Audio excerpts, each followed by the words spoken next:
ये कहानी है 1938 की।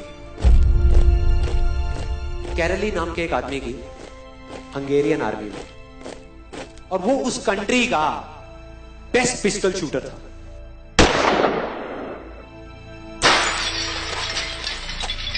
जितनी भी नेशनल चैंपियनशिप्स हुई थी उस कंट्री में, उसको वो जीत चुका था।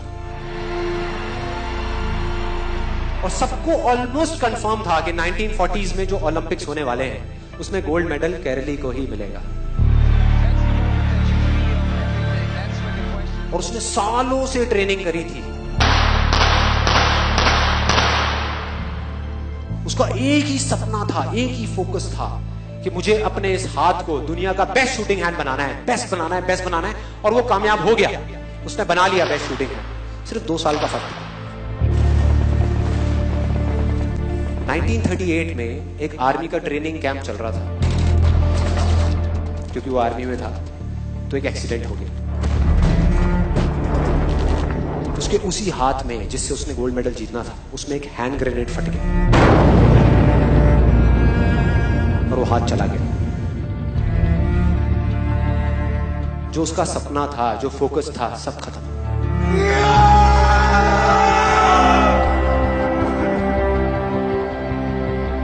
उसके पास 2 रास्ते थे। एक तो ये कि वो बाकी की पूरी जिंदगी रोता रहे और कहीं जा करके छुप जाए, या अपना जो गोल था जिस पे उसने फोकस किया हुआ था उसको पकड़ करके रखे। तो उसने फोकस किया उस पे नहीं जो चला गया था, जो उसके पास नहीं था। उसने फोकस किया उस पे जो उसके पास था।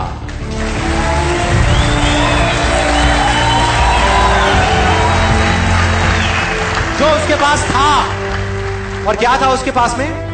एक लेफ्ट हैंड, एक ऐसा हाथ जिससे वो लिख तक नहीं सकता था। 1 महीने तक उसका हॉस्पिटल में इलाज चला इस हाथ के लिए, और सही 1 महीने बाद अपनी ट्रेनिंग शुरू कर दी इस हाथ के।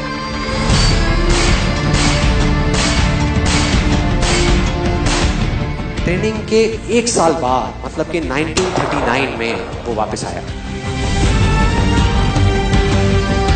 नेशनल चैंपियनशिप्स हो रही थी वहीं पे हंगरी में, और बाकी भी बहुत सारे पिस्टल शूटर्स थे वहां पर। उन्होंने जा करके उसको कांग्रेचुलेट किया। कहा कि यार देखो, ये होता है जज्बा, ये होती है स्पोर्ट्समैन स्पिरिट, कि इतना सब कुछ होने के बाद भी तुम यहां पर आए हो हमको देखने के लिए और हमारा हौसला बढ़ाने के लिए। किसी को नहीं पता था कि वो 1 साल से अपनी ट्रेनिंग कर रहा था लेफ्ट हैंड की। और उसने जवाब दिया, मैं यहां पर तुम्हारा हौसला बढ़ाने नहीं आया, तुम्हारे साथ कॉम्पीट करने आया हूं, तुमसे लड़ने आया हूं, तैयार हो जाओ। और कंपटीशन हुआ। बाकी सब वहां पर जितने भी लोग थे वो कॉम्पीट कर रहे थे अपने बेस्ट हैंड से। ये कॉम्पीट कर रहा था अपने ओनली हैंड से, ओनली हैंड से। कौन जीता? The man with the only hand, Karoly जीत गया।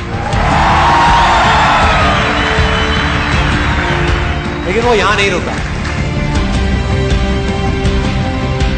उसका गोल क्लियर था कि मुझे इस हाथ को इस कंट्री का नहीं, इस पूरी दुनिया का बेस्ट शूटिंग हैंड बनाना है। उसने अपना सारा फोकस उठा करके डाला 1940 पे, जब ओलंपिक्स होने वाले थे। लेकिन 1940s के ओलंपिक्स कैंसिल हो गए वर्ल्ड वॉर की वजह से।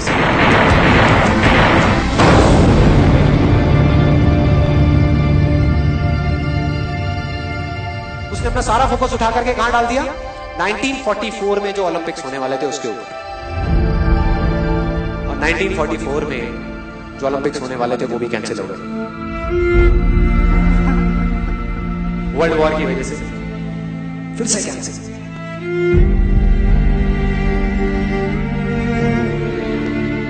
उसने अपना सारा फोकस उठा करके डाल दिया 1948 के ओलंपिक्स में। 1938 में उसकी एज थी 28 साल, 1948 में उसकी एज हो चुकी थी 38 इयर्स।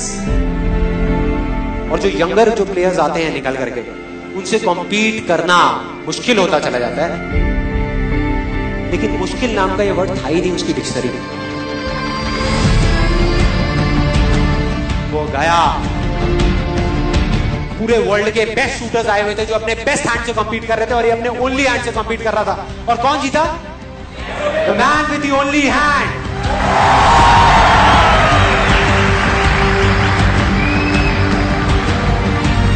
लेकिन वो तब भी नहीं रुका। 1952 ओलंपिक्स, दोबारा कॉम्पीट किया उसने, और इस बार गोल्ड मेडल कौन जीता? गैरल ली। 4 साल बाद दोबारा से, और पूरी की पूरी हिस्ट्री को बदल करके रख दिया ओलंपिक्स।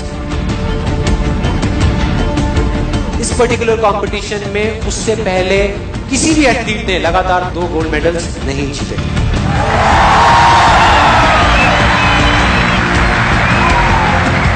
अब किसी भी लूजर के पास चले जाओ, उसके पास लिस्ट होगी बहानों की कि मैं इस वजह से फेल हुआ अपनी लाइफ में, इस वजह से मैं कुछ नहीं कर पाया, बहुत लंबी लिस्ट है। और दूसरी तरफ विनर के पास चले जाओ, उसके पास में 1000 वजह होगी वो ना करने की जो वो करना चाहता है, सिर्फ एक वजह होगी वो करने की जो वो करना चाहता है, और वो कर जाएगा।